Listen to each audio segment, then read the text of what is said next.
Welcome back to our channel.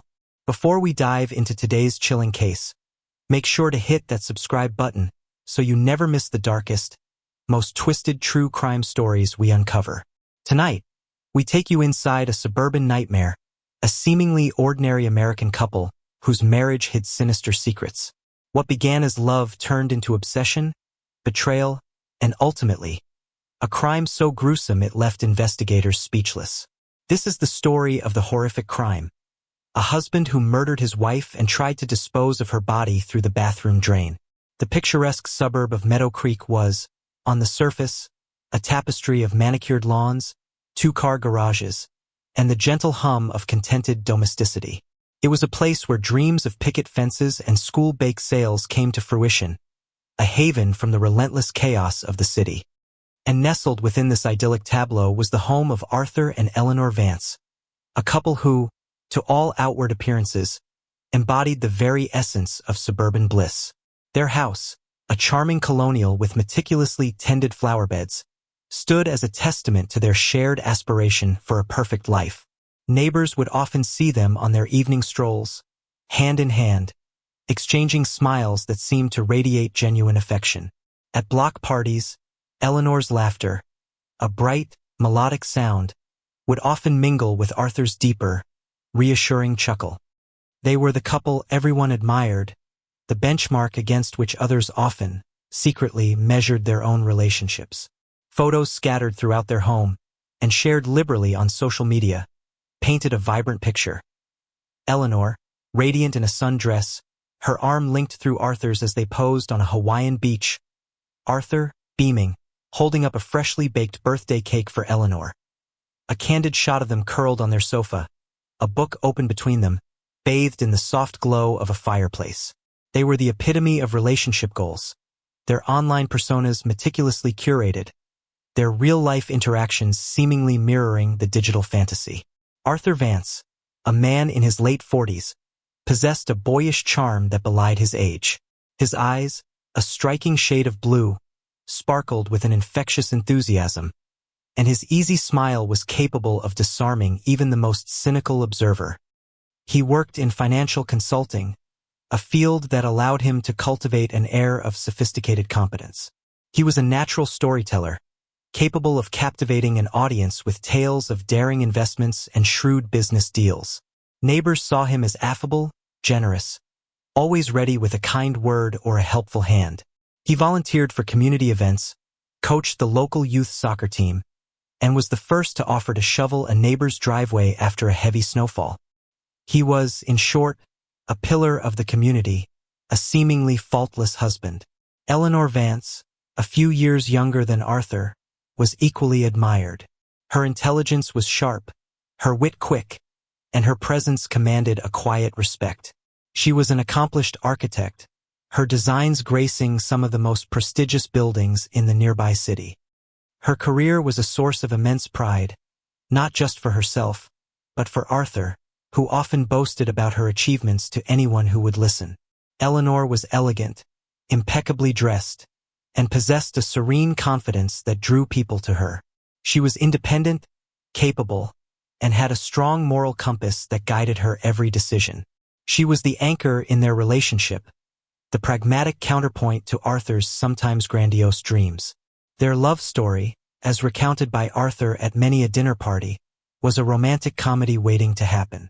They had met at a mutual friend's engagement party, their eyes locking across a crowded room.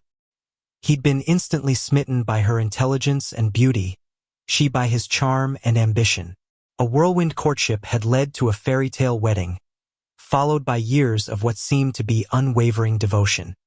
They had built a life together, brick by meticulously placed brick, culminating in their beautiful home in Meadow Creek. But beneath the polished veneer of their perfect life, unseen by admiring neighbors and unsuspecting friends, subtle cracks had begun to form. Like hairline fractures in a foundation, they were almost imperceptible at first, growing slowly, silently, threatening the entire edifice. The initial tremors began with money. Arthur's financial consulting career, while outwardly successful, was built on a shakier foundation than he let on. He was a master of illusion, capable of talking a big game, but his actual returns rarely matched his projections. He reveled in the high-stakes world of investments, but his risk appetite often far exceeded his actual capital. Eleanor, with her practical mind and steady income, had initially found his entrepreneurial spirit endearing. She had often covered the smaller gaps, seeing it as a temporary hiccup, a sign of his unwavering drive.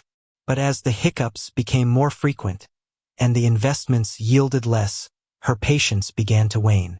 Their first real argument about finances had been a quiet affair, a tense conversation late one evening after Eleanor discovered a rather significant overdraft notice from their joint account. Arthur had dismissed it with a wave of his hand, a charming smile masking a flash of irritation. "Just a temporary cash flow issue, darling. A big deal is about to close. It's all part of the game." Eleanor, however, was not easily placated. "Arthur, we agreed to be transparent about these things. This is a substantial amount. What exactly is this big deal?" He'd grown defensive, his charm dissolving into a simmering resentment. "You don't trust me, do you, Eleanor? Is that it? After all these years, you still question my judgment." This was Arthur's signature move, turning a legitimate concern into an attack on his character, shifting the blame, making Eleanor feel guilty for daring to question him. It was a subtle form of manipulation, a slow erosion of her confidence in her own perceptions. Over time, Eleanor, who valued harmony, would often back down, choosing peace over confrontation, rationalizing his behavior as a stress response to his demanding career. But the financial strain deepened.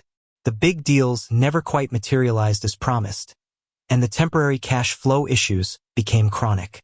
Eleanor found herself increasingly shouldering the financial burden, her substantial architect's salary patching the growing holes in their finances. She started to resent it, not just the financial strain, but the deception, the constant need to pretend everything was fine. She saw her independent spirit, her hard-earned success, being slowly consumed by Arthur's financial recklessness. Then came the jealousy, a creeping vine that began to choke the life out of their intimacy. Eleanor's career flourished. She won prestigious awards. Her name became synonymous with innovative design. Her success, once a source of pride for Arthur, slowly began to morph into a source of resentment. He, who craved admiration and recognition, found himself increasingly overshadowed by his wife's achievements. He would make seemingly innocuous comments, laced with a subtle bitterness. "Another award, darling? Soon you'll be too famous for little old me." Or, after a celebratory dinner with her colleagues, "They seem to adore you, Eleanor, almost as much as you adore them." The compliments were tinged with a passive-aggressive undertone, designed to subtly diminish her accomplishments, to remind her of her primary role as his wife. Eleanor, initially dismissive, began to notice a pattern. He would subtly undermine her professional confidence before important presentations, question the validity of her awards, or imply that her success came at the expense of their marriage. "You're always working, Eleanor. Don't you think our relationship needs more attention?" This, despite the fact that his own work often consisted of endless phone calls that yielded little, and long hours spent in his home office, purportedly on important deals, but increasingly Eleanor suspected on nothing at all. His controlling behavior also escalated. It started small, almost imperceptibly. He would suggest what she wear for certain events, or offer unsolicited advice on her professional decisions. Then it moved to more personal aspects, questioning her friendships, subtly discouraging her from going out with colleagues, demanding to know her schedule in minute detail. He would frame it as concern, as a loving husband looking out for his wife, but Eleanor felt the tightening grip of his possessiveness. "I just worry about you, darling," he would say, his blue eyes wide and earnest. "The city can be a dangerous place, and your work environment is so competitive. I just want to make sure you're protected." The words were sweet, but the underlying message was clear. Her independence was a threat. She remembered one particular incident that had sent a chill down her spine. She had been offered a prestigious project in another state, a career-defining opportunity. She had been ecstatic, eager to share the news with Arthur. His reaction, however, was not one of unbridled joy. He had smiled a little too widely and then immediately started enumerating the reasons why it was a terrible idea. The distance, the disruption to their lives, the potential stress. He subtly pressured her into declining, making her feel guilty for even considering it. Eleanor, still hoping to salvage the harmony in their marriage, had reluctantly agreed, burying her disappointment deep inside. This was Arthur's insidious genius. He rarely resorted to overt anger. Instead, he wielded his charm like a weapon, subtly manipulating Eleanor through guilt, subtle accusations, and a constant erosion of her self-worth. He chipped away at her independence, slowly isolating her from her support system, making her increasingly reliant on him, even as his own stability crumbled. Their arguments, once rare and quickly resolved, became more frequent, more intense, and more personal.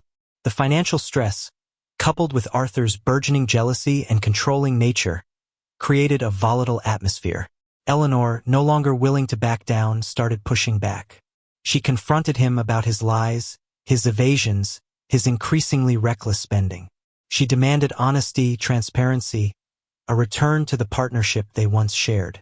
"Arthur, I can't do this anymore," she declared one evening, her voice firm, devoid of its usual gentle lilt.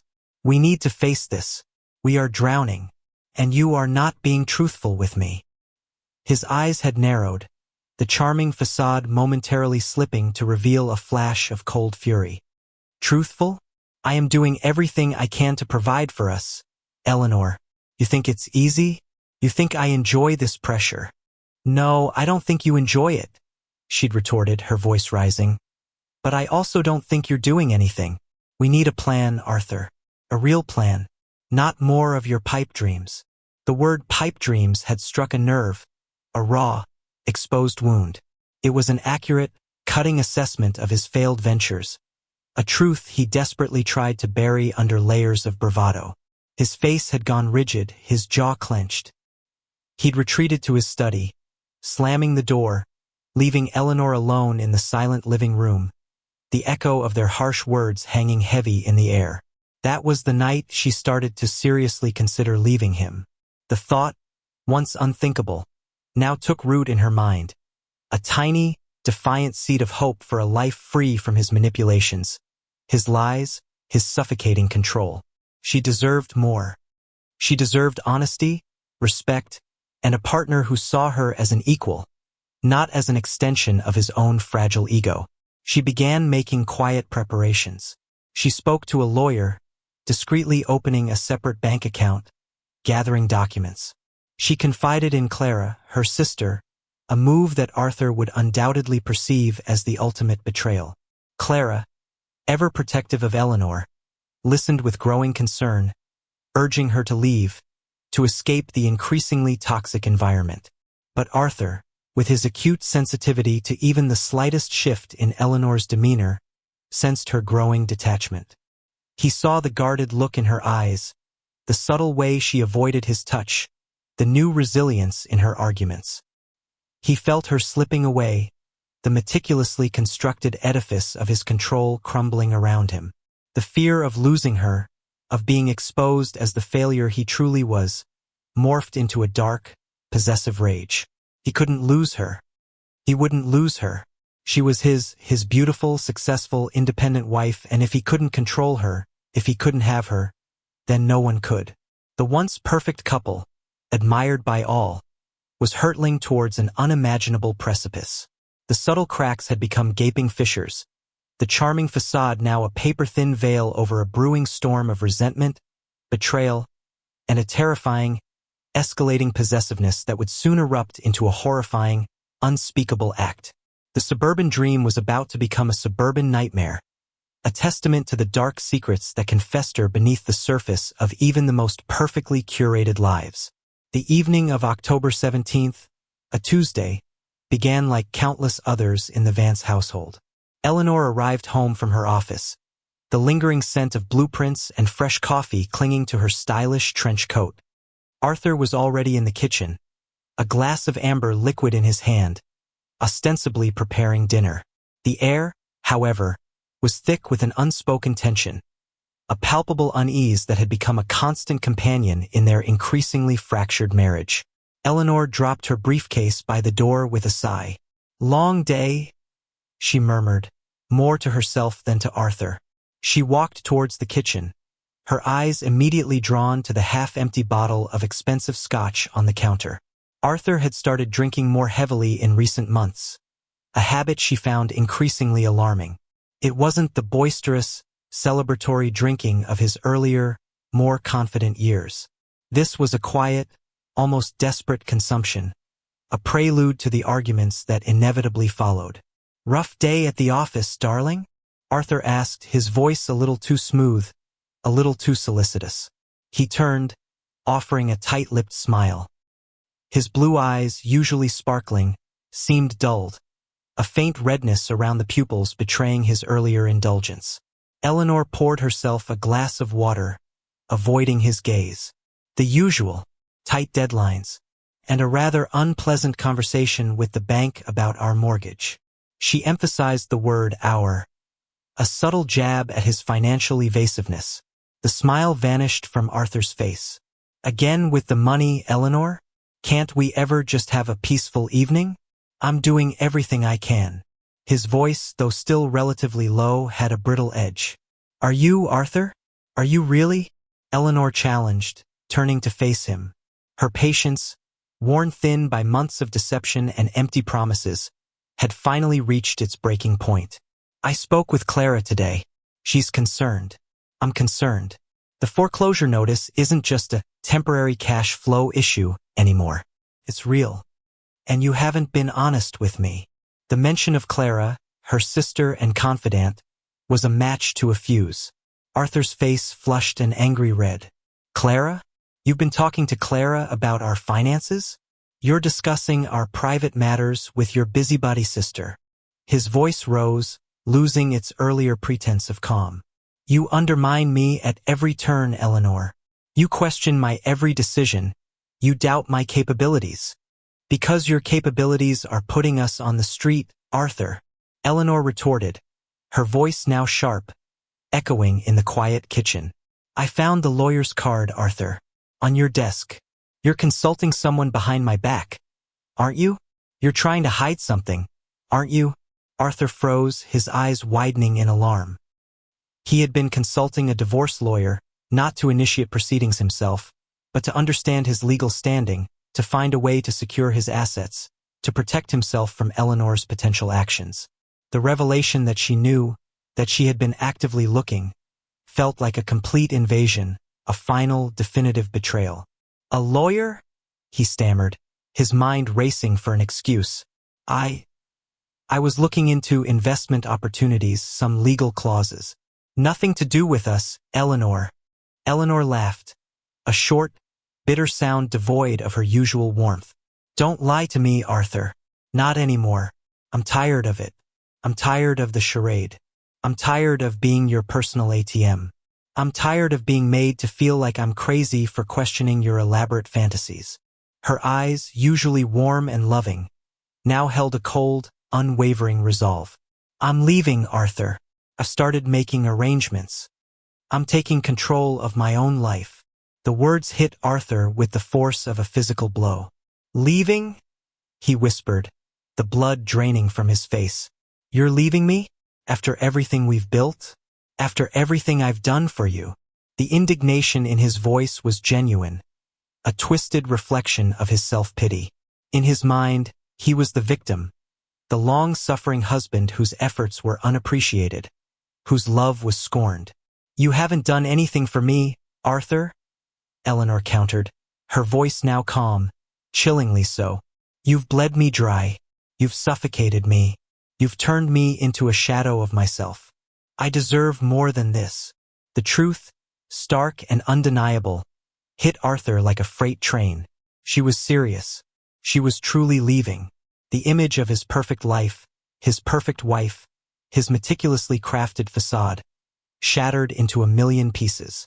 All his efforts, all his manipulations, all his attempts at control had failed. He would be exposed. He would be seen for what he truly was. A failure, a liar, a man who couldn't even hold onto his own wife. The humiliation, the public shame, the utter loss of control, it was unbearable. A red haze descended over his vision. The scotch in his system, usually a gentle numbing agent, now fueled a primal, uncontrollable rage. He lunged across the kitchen, his hand seizing a heavy, ceramic mug from the counter. "You're not leaving me, Eleanor," he roared, his voice thick with fury and desperation. "You're mine. You always have been. You don't get to walk away." Eleanor instinctively recoiled, her eyes wide with sudden terror. She saw not the charming Arthur she had married, but a wild, unhinged stranger, his face contorted into a mask of pure hatred. She raised her hands to protect herself, but it was too late. The mug swung, a sickening thud echoing through the kitchen as it connected with the side of her head. She crumpled to the floor, a strangled gasp escaping her lips. A dark stain bloomed rapidly on her light-colored blouse, spreading outward from her temple. Arthur stood over her, breathing heavily, the adrenaline coursing through his veins. Her eyes fluttered, then rolled back, her body going limp. The mug slipped from his grasp, clattering loudly on the tile floor, its broken fragments lying beside her still form. He stared at her, the red mist slowly receding, replaced by a cold, horrifying clarity. She wasn't moving. She wasn't breathing. Her blood, dark and viscous, pooled around her head, a stark contrast to the pristine kitchen tiles. He had done it. He had killed her. Panic, cold and suffocating, seized him. The initial shock gave way to a frantic surge of self-preservation. There was no going back. Eleanor was dead, and he was responsible. The immediate, overwhelming instinct was to escape, to erase, to make it as though she had never been. His gaze fell upon the master bathroom, a mere few steps away. Its pristine white tiles now mocked him with their innocence.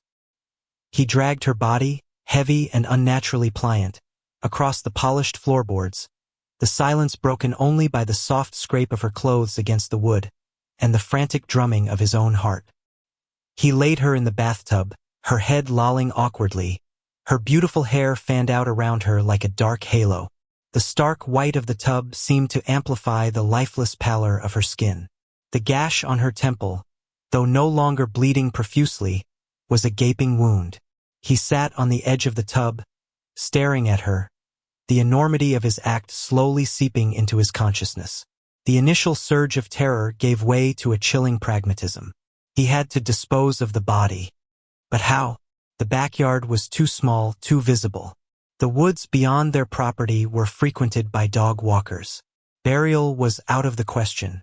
He wasn't strong enough, and the risk of discovery was astronomical. He replayed the scene in his mind, obsessively, searching for a way out, a way to undo what he had done. His eyes drifted to the drain, a small, circular opening at the bottom of the tub. A thought, grotesque and utterly insane, flickered into his mind. It was a desperate, primal idea, born of pure, unadulterated fear. He had seen it in some B-movie, a throwaway line about dissolving a body in acid. But the drain, if he could, reduce her. He rose, his mind now a whirlwind of macabre planning. He needed tools. He needed chemicals. He needed time. The house, usually a sanctuary, became a tomb. He glanced at the window. Darkness had fully descended, the only light filtering in from the distant street lamp. A late-night car hummed by on the road, its sound muffled. No one had seen anything. No one had heard anything, not really. The next few hours were a blur of frantic activity, fueled by adrenaline and a terrifying resolve. He went to the garage, his movements furtive, almost stealthy. He found an old bone saw he'd used for a DIY project, a set of heavy-duty gardening shears, and a roll of industrial-strength tarp he'd bought for yard work. In the laundry room, he rummaged through the cleaning supplies, his hands trembling as he found what he needed. Several bottles of industrial-strength drain cleaner, typically reserved for stubborn clogs, and a large bottle of concentrated acid he'd purchased months ago for stripping paint from old furniture. And, of course, bleach. Lots of bleach. The irony wasn't lost on him, the very tools of domestic cleanliness now twisted into instruments of horrific destruction. Back in the bathroom, he drew the blinds, plunging the room into a muted yellowish gloom, illuminated only by the harsh overhead light. He spread the tarp on the floor, its dark expanse absorbing the light, creating a morbid operating theater. He looked at Eleanor, her face serene in death, a stark contrast to the brutal reality of what he was about to do. A wave of nausea, potent and overwhelming, washed over him. He almost succumbed, almost called the police, almost confessed. But the fear, that icy, relentless fear of exposure, of public shame, of incarceration, proved stronger. He had to finish this. He had to erase her. He had to erase all traces. He opened the first bottle of drain cleaner, its chemical fumes immediately stinging his nostrils. He poured it into the bathtub, letting it pool around Eleanor's still form. Then came the acid, its potent smell mixing with the acrid drain cleaner, creating a choking, noxious cloud. A faint hiss rose from the tub, a macabre symphony of corrosion. He knew, intellectually, that the chemicals alone would not be enough. Not quickly enough. He needed to accelerate the process. He needed to disassemble. The first cut was the hardest. He remembered the sickening crunch of bone as the saw bit into her flesh, the sudden, viscous warmth of blood, a spray of crimson against the pristine tiles he had so meticulously cleaned just hours before. The gash on her head was a superficial injury compared to the horror he was now inflicting. He worked with a horrifying efficiency, the adrenaline dulling his senses, turning Eleanor's body into a macabre puzzle to be disassembled. Each severed limb, each portion of flesh, was wrapped tightly in plastic sheeting he had found in the garage, placed carefully in separate large plastic storage bins. The process was slow, gruesome, and utterly dehumanizing. He focused solely on the task, shutting down all emotion, all thought, reducing Eleanor to a series of biological components. The chemicals continued their work, a slow, patient dissolution. He poured more relentlessly, methodically. The drain, a silent witness, swallowed the viscous liquids, the pulverized fragments of bone, the dissolving flesh. He flushed repeatedly, obsessively, watching the swirling vortex carry away the last vestiges of Eleanor. Each flush was a desperate prayer, a silent plea for erasure. He envisioned her disappearing down the labyrinthine pipes, carried away by the city's sewage system, lost forever in the subterranean depths. He used the gardening shears to cut smaller, more manageable pieces, ensuring nothing would clog the pipes. The air in the bathroom grew heavy, thick with the noxious fumes and the indescribable scent of decaying organic matter mixing with harsh chemicals. He had to open the window wide, despite the chill of the late-night air, despite the faint risk of drawing attention from any insomniac neighbors. He imagined someone, anyone, smelling it, questioning it. But the night was quiet, only the chirping of crickets and the distant hum of the highway breaking the silence. Hours bled into the early morning. The process was slow, agonizingly so. He meticulously cleaned the bathtub, scrubbing away every speck of biological matter, every lingering trace of blood, until the porcelain gleamed with a chilling innocence. He used paper towels, sponges, cloths, anything to absorb and wipe, then flushed them down the toilet, knowing they too would become part of the city's unseen waste. The tools, scoured clean with bleach and hot water, were returned to their places in the garage, betraying no hint of their recent, horrific use. The plastic storage bins, scrubbed inside and out, were put back in the basement, now holding nothing but empty space. He disposed of Eleanor's clothes from that night, her personal effects that might have traces of blood, anything that could link her to their home, in distant dumpsters, scattered across different neighborhoods. Her phone, her laptop, wiped clean of data and then smashed with a hammer, were dropped into a deep part of the river, their digital ghosts sinking into the murky depths. He was careful, calculated, leaving no stone unturned in his quest for absolute erasure. By dawn, the bathroom was pristine. He stood there, exhausted, trembling, the cold tile floor beneath his bare feet. The only lingering trace was the faint, metallic sweetness that the bleach refused to vanquish, an odor only he seemed to perceive. He ran a hand over the smooth, cool porcelain of the tub, a shiver running down his spine. The drain, once a portal to oblivion, now merely stared back, an empty, silent eye. He had succeeded. Eleanor was gone, vanished, erased. As the sun began to paint the sky with hues of orange and pink, a new thought, cold and insidious, emerged from the depths of his exhausted mind. He needed an alibi. He needed a story. He needed to become the grieving husband, bewildered and heartbroken, desperately searching for his missing wife. The monstrous act was done. Now the performance began. Meanwhile, a few houses down, Mrs. Henderson, a notoriously light sleeper, stirred in her bed. She swore she had heard something in the dead of night, a faint, whirring sound, almost like a motor, coming from the direction of the Vance house. And then, much later, a strange metallic smell had wafted through her open window. Not quite gasoline, not quite chemicals, but something acrid and unsettling. She had dismissed it, attributing it to the industrial park on the other side of the highway, or perhaps a late-night delivery truck. Just the sounds and smells of a restless suburb. She pulled the covers tighter, unaware that just a few hundred feet away, the perfect facade of Meadow Creek had been irrevocably shattered by a night of blood and unspeakable horror. The silence of the night had swallowed a secret so terrible, it would take a force of nature to unearth it. The pre-dawn hours always held a particular kind of silence in Meadow Creek, a deep, expectant hush before the day's gentle symphony of suburban life began. But on the morning of October 18th, the silence in the Vance home was different.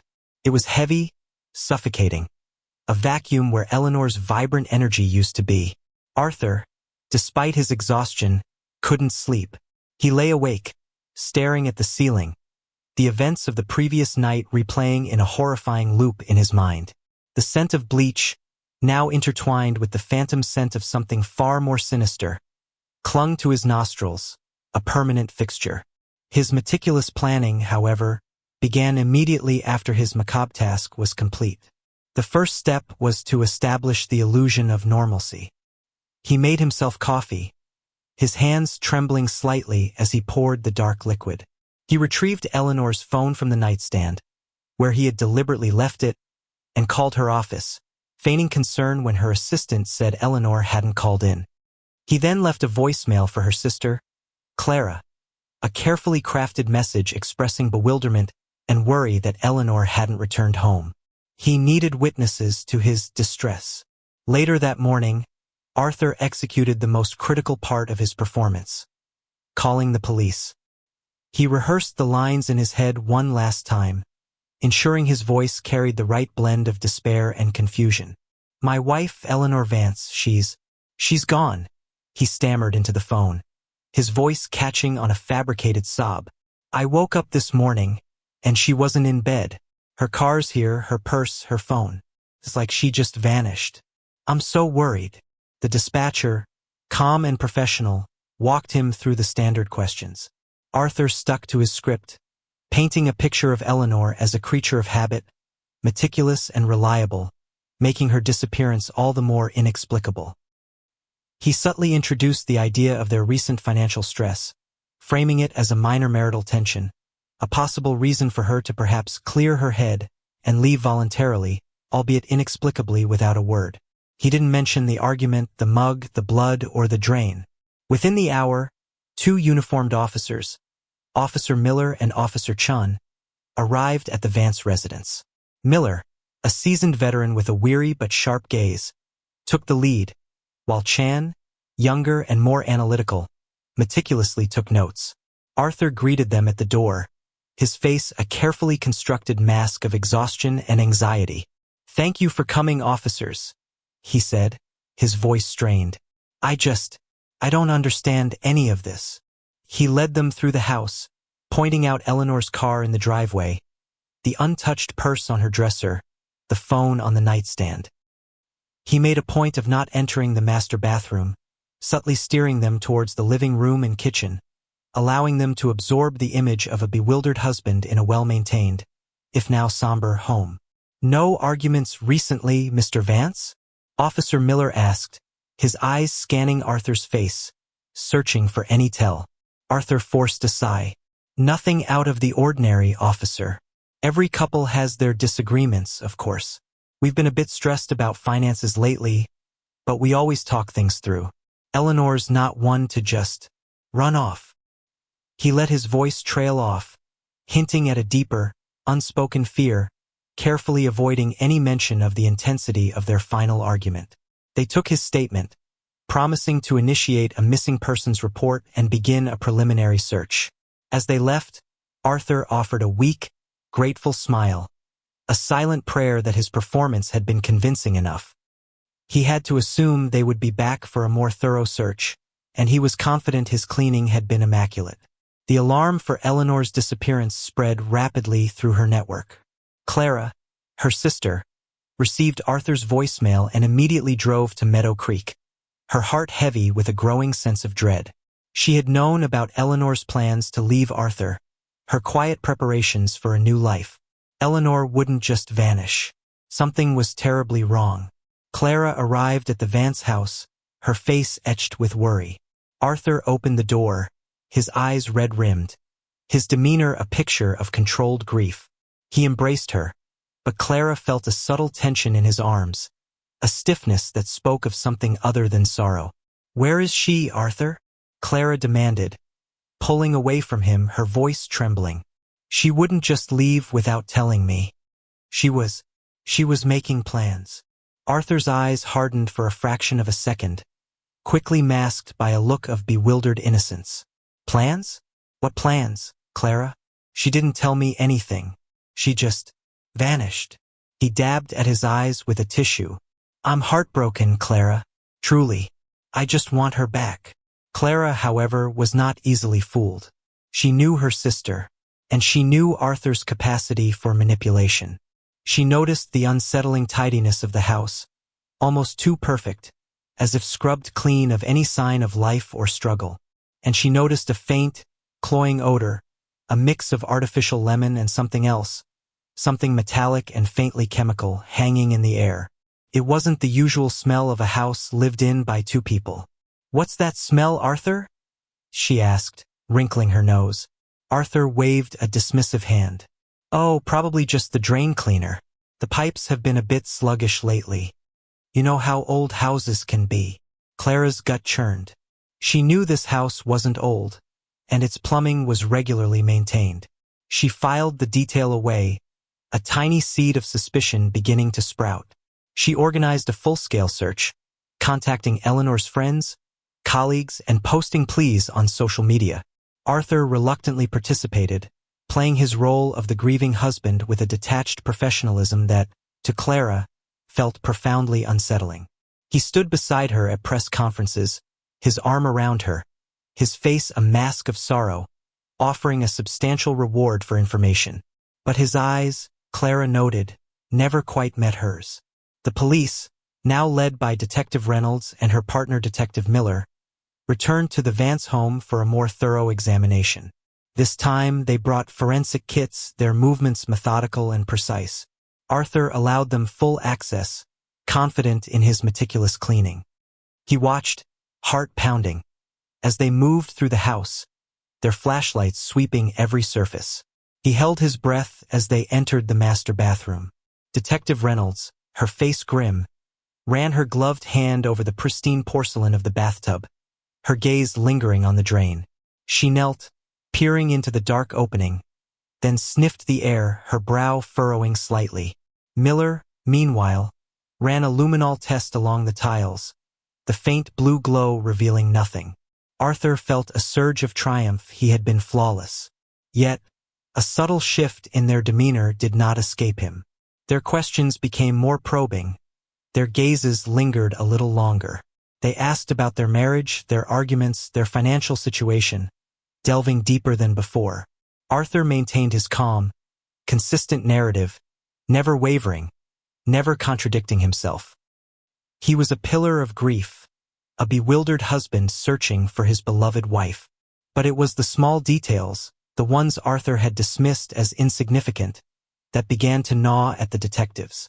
The peculiar smell, noted by both officers, was not quite what Arthur claimed it was. It wasn't just drain cleaner. There was an underlying, almost metallic, organic scent that was stubbornly resistant to the cleaning chemicals. And the house, while meticulously clean, felt sterile. Too clean for a home that had been lived in just days before by two people. There were no dirty dishes, no laundry, no clutter that spoke of a life suddenly interrupted. It was as if the house itself had been scrubbed clean of all personality. And then there was Clara. She approached Detective Reynolds privately, her voice low and urgent. She detailed Eleanor's mounting concerns about Arthur's financial recklessness, her plans to leave him, and her growing fear of his controlling behavior. She told them about the lawyer's card, about the final argument that Eleanor had mentioned to her just days before she vanished. Eleanor wouldn't just disappear, Clara insisted, her eyes brimming with tears. She wouldn't leave her phone, her car, her entire life behind without a word. Something happened to her, detective, and I think Arthur knows more than he's letting on. Clara's testimony immediately shifted the focus of the investigation. Eleanor Vance was no longer just a missing person. She was a potential victim of foul play, and her husband was now the primary person of interest. Detective Reynolds, a veteran of countless domestic cases, felt a familiar chill run down her spine. The perfect couple facade was often the thinnest. She remembered the subtle defensiveness in Arthur's eyes, the overly practiced grief, the faint odor in the bathroom. It all clicked into place. The police obtained a search warrant, this time a more extensive and invasive one.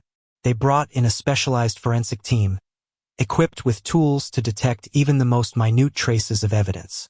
They meticulously swabbed every surface in the master bathroom, taking samples from the grout between the tiles, the tiny crevices around the faucets, and, crucially, the drain itself. It was in the plumbing that they found the first undeniable proof. The forensic team, using endoscopes, snaked tiny cameras deep into the convoluted network of pipes beneath the bathtub and the toilet. What they discovered sent a wave of revulsion through even the most hardened investigators. Deep within the P-trap of the bathtub drain, where water typically sat to prevent sewer gases from entering the home, they found it. The room was silent except for the faint buzz of the fluorescent light above, a sound that seemed to drill into the suspect's nerves as he sat stiffly at the metal table, fingers tapping an uneven rhythm against the cold surface. His eyes darting occasionally toward the small camera fixed in the corner of the ceiling, recording every twitch, every sigh, every hesitation. Across from him, the detectives began their questioning with calm precision, their tone deceptively casual as they asked about the night his wife disappeared, what time he last saw her, where she said she was going. His answers came quickly at first, almost rehearsed, but soon small cracks began to appear. A time that didn't match his phone records, a detail that contradicted what a neighbor had already testified. One detective leaned in, his voice firmer now, pressing about the strange smell reported from the bathroom. The cleaning products found scattered around the house. The suspect shifted in his chair, his once steady voice faltering as he insisted he was only deep cleaning, because his wife had left. The second detective slid a manila folder across the table, slowly opening it to reveal photographs of the bathroom drain. Tiny but undeniable traces of blood, not visible to the naked eye but lit up under forensic analysis. The husband's face tightened, his jaw clenching. He tried to scoff, to brush it off as a mistake, but sweat began to bead on his forehead. The detectives watched carefully, their strategy deliberate, circling him like chess players anticipating the final move. One played the voice of reason, suggesting that if it had been an accident, now was the time to explain. The other slammed his hand on the table, accusing him of lying, of hiding the truth behind a wall of contradictions. The suspect's breathing quickened, his composure slipping. He stammered, then snapped, his story changing again. First he claimed she stormed out after an argument. Then he said she slipped in the bathroom and he panicked. The detectives let the silence linger, letting his own words betray him. The camera recorded every twitch, every contradiction, and though he did not yet confess fully, the facade of innocence had been shattered. The interrogation ended with the clear sense that the truth was no longer hidden behind his eyes, but cracking open, piece by piece, and everyone in that room knew the trial ahead would expose the rest. The courtroom was packed, every seat filled with reporters, relatives, and curious townspeople drawn by the horror of the case. The husband sat at the defense table in a dark suit that seemed to hang too loose on his frame. His once confident posture now sunken as though the weight of what was to come pressed down on him. The prosecutor began with a calm yet devastating opening, walking the jury through the timeline, the contradictions, the forensic results, every detail meticulously laid bare. The defense tried to paint him as a grieving man overwhelmed by tragedy. But the walls of evidence were too high to climb. Forensic experts testified about the microscopic traces of human tissue found in the drain, the chemical composition of the cleaning agents that matched attempts to dissolve organic matter. Their words clinical yet chilling. Family members of the victim took the stand, their voices trembling as they recalled her laughter, her kindness, the small, everyday moments now lost forever. The atmosphere grew heavy. Tears filled the eyes of the jury, one member even turning away during the display of crime scene photographs. When the husband himself was called to testify, his voice cracked, swinging wildly between denial, half-confession, and self-pity. But each word only deepened the sense that his story was collapsing under its own weight. The prosecutor's cross-examination cut through his fabrications with surgical precision, playing recordings of his interrogation, highlighting his shifting alibis, cornering him until he could only mutter vague excuses. The jury deliberated for hours, the courtroom silent as everyone waited. Finally they returned, their verdict clear and unwavering. Guilty of murder in the first degree, the judge's gavel fell with the sentence of life without the possibility of parole, a punishment that carried with it the finality of justice. As the husband was led away, the victim's family clutched one another, grief still etched into their faces but mingled now with a measure of relief. Outside the courthouse, reporters delivered their live broadcasts. Headlines screamed of betrayal, obsession, and a marriage turned into a nightmare. And as the world absorbed the details, one truth lingered like a shadow, that behind closed doors, monsters sometimes wear the mask of love, and the story served as a chilling reminder that evil can dwell within the most familiar of places, hidden until it shatters everything in its path.